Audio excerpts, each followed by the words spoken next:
Hi, everyone. My name's Irena. I'm really excited today to talk about radical candor in product management. Thank you so much, Product School, for having me. Before we dive into the topic today, I'd love to introduce myself a little bit. I am Seattle born and raised in the Pacific Northwest. I will be moving soon for my new job to the Bay Area, but I'm really excited that I get to stay on the West Coast. I love all the mountain and water views.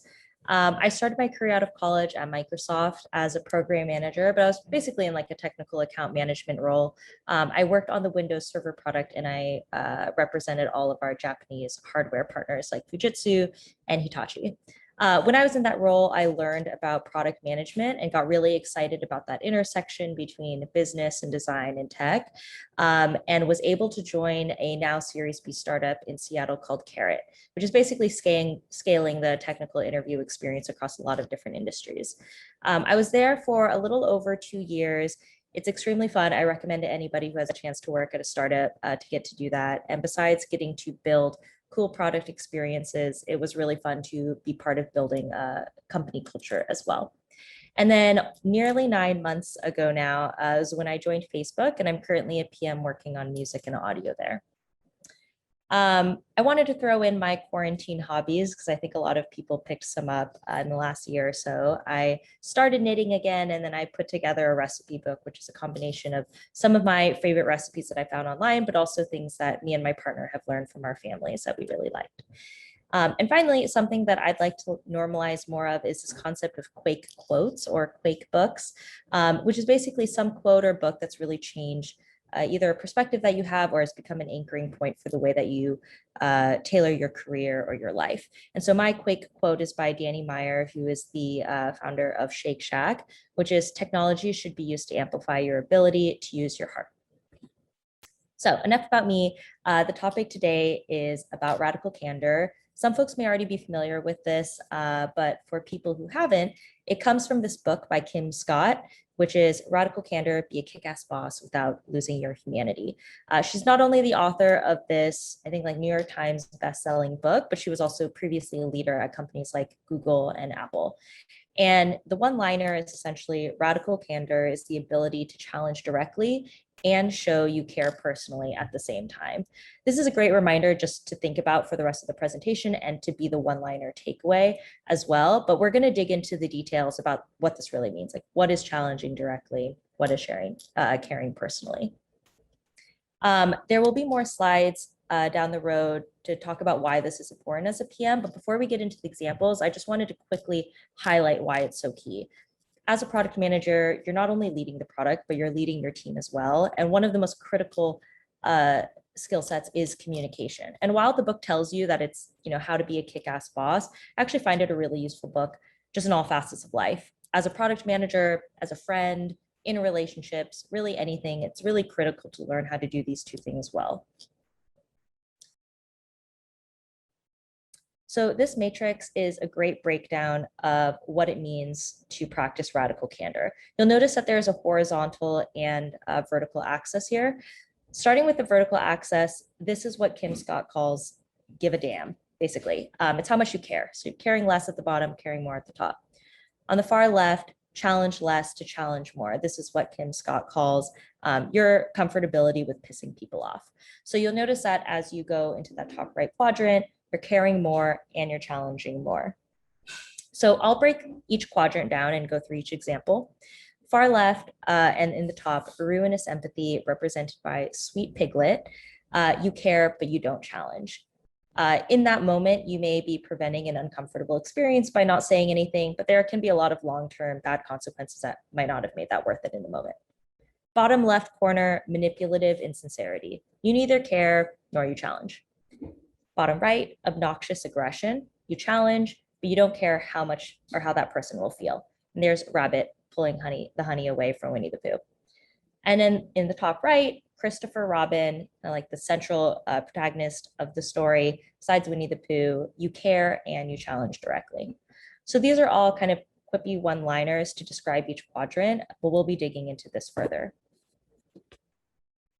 So let's take an example. You have a coworker that has spinach in their teeth. This one's a light one. Then we'll get into a PM specific one. So this is what ruinous empathy might look like. You think to yourself, I don't want to embarrass him. It's not a big deal. And you say nothing. Think about what that might result in. You spare him that 2-second embarrassment. And then what ends up happening is he actually has a bunch of big client meetings that he's really worried about. He goes into those, does them all day, leaves, goes to the bathroom, and then sees that he's had that giant piece of spinach in his mouth. And he's really embarrassed. He wishes that he had learned earlier. And if you had said something, he would have known. Manipulative insincerity. You whisper to your friends, can you believe the spinach he has in his teeth? He should really look in the mirror sometime. I would have caught that by now. You neither care nor challenge. You talked about it, but not to the person that actually needed to hear it. And you didn't really care either how they felt. Same impact. He goes into all of those meetings. He's embarrassed afterwards when he realizes. Obnoxious aggression. Laughing out loud, you point and say, wow, have you ever heard of floss? Get that piece of spinach out of your teeth. You challenged, but you didn't really care how that person will feel. And now that you've embarrassed him in front of everybody, he'll go into those meetings kind of carrying that with him, and he'll also remember how you made him feel in that moment. Lastly, the quadrant we want to be in, radical candor. You pull your coworker aside and say, hey, you have a big piece of spinach in your teeth. I would want to know, so I wanted to share it so you can take care of it. You care and you challenge directly. You took the time to pull the person aside privately. You let them know the issue, they could resolve it quickly, and then you got to go into all those meetings knowing that that's not a problem anymore. Second example, your designer's mocks are late again and the product launch is now at risk. So this feels a little meatier than the last example. Probably in the last one, it feels more comfortable to just tell somebody, that they have spinach in their teeth. But the stakes are a little higher in this case. It can feel a little uncomfortable to give feedback. Maybe you're friends with the designer. There's all these reasons that may push you into different quadrants. So let's start with ruinous empathy. You know that she's swamped with other projects and will get to it when she gets to it. If you slip a week or so, it's not the end of the world. And plus, telling her could really hurt your relationship. And you know that PMs and designers need to be close. So you care, but you don't challenge. Think a little bit about what that outcome might be and some of the consequences that would result from avoiding that short-term discomfort. So in this case, the project is delayed, your team's frustrated, and then your designer is really surprised when she has a bad performance review months later and didn't expect that. This is pretty bad. I think what we want to remember here is that in that moment, you maybe spared her feelings of getting some criticism around missing some of the expectations that you had set, but then the outcome is bad for everybody. There's really no win from this, and that short-term gain isn't worth it. Manipulative insincerity. In your one-on-one with your engineering lead, you complain about how slow the designer is, and you contemplate replacing her later. In this case, think a little bit about what the result might have been. Well, it's really the same as the last one. Your project's still going to be late. The launch will be late. But now on top of that, you've created some fractured and toxic team dynamics. And this resulted by you gossiping about this person, but not really sharing the feedback with them at all directly. And then there's still a bad outcome. This is also kind of known as backstabbing. And then obnoxious aggression, Kim Scott also refers to this as front stabbing. You call your designer out in a team-wide meeting. She needs to know she's slacking and holding everyone back. That'll make her realize how serious this is. You can probably guess already what some of the consequences might be. So she'll get the message and she'll hit the deadline this time, but she'll try to leave the team soon after and might not even give you any notice about it. And worst of all, you've now cultivated fear within the team. So people will remember that experience. They won't want that to happen to themselves, but the motivation there is not one that inspires people to do their best work or to feel psychological safety in the workplace, but one of, I just don't want to get yelled at, and that's not great. So finally, what does radical candor look like in this scenario? You schedule a one-on-one as soon as possible with your designer to provide your feedback. You're transparent about what you've observed, your concerns, and what is needed to get the project back on track. You create space to hear her side and are collaborative. There's a lot going on here in this response, and so we'll break that down in the outcome. But as you can imagine, it's a good one. So your honesty here in this private setting allows her to fully respond to the feedback. She shares that she feels underwater and needs help. you end up realizing that some of the stuff on her plate isn't that important, and that what you do need from her is to get this project back on track as soon as possible. So you two are able to deprioritize some stuff, and then she's able to get back to work on this one, and it's a big win for the team. The launch still goes out on time. So coming back to the why is this important as a PM? PMs are leaders. Like I mentioned earlier, you're not only responsible for leading the success of the product, but you're also responsible for leading the success of the team. Something that I learned from Deborah Liu, who was a leader here at Facebook, who's now CEO at Ancestry, said it's like summiting a mountain. You want the whole team to get to the top of the mountain together. It's important that you're distributing the different supplies, you're taking care of the person who's in back, making sure that the pacing is adequate. All of these things are really critical. And then secondly, communication is really one of your best skill sets as a PM, but communication needs to be coupled with both care and accountability. One of my past managers has said to me before to push with warmth. And so I think there's equal amounts care as well as accountability in that case. Something that we could spend a whole presentation on, but I only have a slide on it today, is just calling out that this isn't easy at all. Earlier, when we were walking through the quadrants, maybe you thought to yourself, oh, I tend to go in this quadrant or in another quadrant. And this can all depend on the situation. I'm a big believer that none of those quadrants represent personalities, but just the way that we show up in particular situations or environments. And all of these things can be fed by not only our past experiences, but a lot of different factors and pressures, societal, cultural, and gender norms, which each could be broken down into a deep dive, can all play a role here. Some of the things that you might be thinking in your head that causes the way that you react is fears that you won't be liked or that people won't want to work with you, or in comparison, fear of looking weak and that you have to push hard because of the way that people expect you to behave. The other thing too is that our patterns are informed by experiences. So the ones that I just talked on, different types of norms, past experiences can also look like the way that resolving conflict looked like in your family, how your friends work through moments of tension. And so whether that looks like sweeping stuff under the rug and just, moving on from that, it's fine, or getting really into someone's face because that's the only way that you've seen things get resolved. So keeping this in mind is really key as you're thinking through past experiences in your life, or maybe a situation that you're in right now. Where are you leaning towards in that matrix? And then asking yourself why and where that might be coming from. For me, a lot of that, I tend to fall into the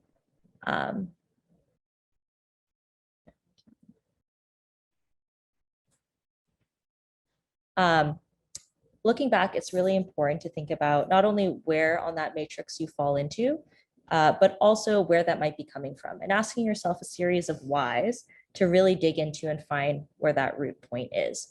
For myself, I tend to find myself in the ruinous empathy quadrant because I know deep down there's a fear of not being liked, and especially as a PM, feeling a lot of pressure to create harmony and strong trust across the team. And strong trust is not only created by support and encouragement, but what I've learned over the years is that it also looks like giving critical feedback at the right time, but in settings that really care, show that you care, which is in privacy, not shaming people in public. So when you're thinking through these different exercises, or you're in a situation yourself where radical candor is especially critical, continue asking yourself why and where that might be coming from. And I find this to be a really helpful exercise to understand what's pushing me in these different directions and what do I really need to solve and think about and reflect on to be able to move towards radical candor. So at the end of the day, just remember that radical candor can feel uncomfortable, but the outcome is worth it, especially compared to the alternatives. So now what? How do you apply this in your life and specifically in your career as a PM? Try these 3 exercises at home. The first one, talk about it with your peers and manager. Set the expectation that you will practice this and also invite them to do the same. Radical candor ultimately builds trust and creates stronger teams. Second, map out a past or present situation. I've mentioned this a couple times throughout, but really take the time after this and sit on it and map out that matrix with the situation that you might be in now or one that was pretty recent. Identify where on that matrix you find yourself instinctively leaning toward or what you did. And keep asking yourself why and where that might have stemmed from. Do you need to show more care or do you need to challenge more directly, or maybe both? Lastly, find someone who practices radical candor well. I find this really, really helpful. They may not be someone who knows or uses that term, but you'll see that they're strong in caring about people while also challenging people directly. Ask for time and learn from their experiences, or just observe them in meetings and take notes about the things that they do that you find are really great in this area. For that number 2 suggestion, where you're mapping out past or present situations, something else you can do is testing out a couple more hypothetical exercises that are specific to the PM role. These 3 are different, but all have situations where you might find yourself in one of those quadrants. It's not radical candor, at least for me, it does. 1, you need to tell sales you will not build feature X that client Y wants. 2, the new intern you're mentoring is underperforming. And 3, your engineering lead's communication style is really not meshing with yours and it's creating tension. Try all of these exercises out. And something that you might also notice is that given the scenario, you might not always fall in that same quadrant. And I think that's something that's really important to notice because none of those quadrants are static personality types. They're fluid and they can be different depending on how you're feeling in that moment or who you're talking to. So much more tactically, here are ways that caring personally and challenging directly may look and sound like. So when you're practicing these or in real time, you're experiencing a situation that may require it, you'll know some things that you can just pull out of your hat to be able to practice it. So starting with caring personally, that looks like giving feedback, especially criticism privately. It also means that when you're praising, to do that in public settings where that person can feel really good about it. Also using more I statements than you. And then third, I find this one really useful. It's describing behaviors, but not the person. There's an example in the book from when Kim Scott used to report to Sheryl Sandberg, who's now the COO at Facebook. And Kim Scott she just gave a presentation. And Sheryl Sandberg pulled her aside after to share some thoughts on how it had gone and ultimately gave very direct feedback saying, when you continue to use the filler word, it makes you sound stupid. And I just said that too, actually. The reason that I think it's really interesting is she didn't say you are stupid, which obviously would have terrible impact, but saying this certain behavior makes you sound stupid. And that's something actionable that Kim Scott can immediately do something about. Fourth, remaining humble and knowing that you may not know the full situation. In the second example that we walked through earlier, where the designer's work, the mock-ups were late, it's important to keep in mind that when the feedback is given, you may not know everything that's going on in that person's life, and giving them the chance to respond fully to what you've shared is really important. And then lastly, listening to understand first, not respond. I think when we're amping ourselves up to give feedback, we may have this really strong talk track in our head about what needs to be said, what the person maybe say back, and what you would need to say after that. We're focusing too much about our role in that conversation, but what's really important is actually for the other person to hear you and then be able to share their side. So taking the time to actively listen and hear that other person is crucial. For challenging directly, it's important to be specific, describe the situation, the person's behavior, and the impact. This goes both ways, not only for criticism, but for praise as well. You may notice that for yourself, I know for myself, I am this way, especially if I get praise, I love when it's really specific. So for example, when you led that product review, your preamble in the beginning was very clear and the impact was that everybody knew how the team was doing and was able to see all the great work that everyone had done. That kind of impact or that kind of feedback lands a lot more positively for me and is more long lasting than saying, hey, that was a great review, good job. Second, sharing feedback as soon as reasonably possible. Obviously, you don't want to end up in that obnoxious aggression situation where you are criticizing someone in public or in real time, you cut the person off. But as soon as you can after, you don't want to let the feedback fester. It's important to give it to them as soon as possible and then move forward. And then lastly, and this kind of falls under caring personally as well, sharing your perspective and actively inviting the other person to do the same. So you're challenging directly and then creating space for that person to respond. So that's really it. You now have overall concept of what radical candor is, some take-home assignments that you can work on, and some examples to just think through about how you can apply this as a PM, but also in your day-to-day life. I find it really useful for mine at least. Thank you so much for joining my session. You can find me on LinkedIn if you have any questions, and I will be able to share the slides as well. Thank you.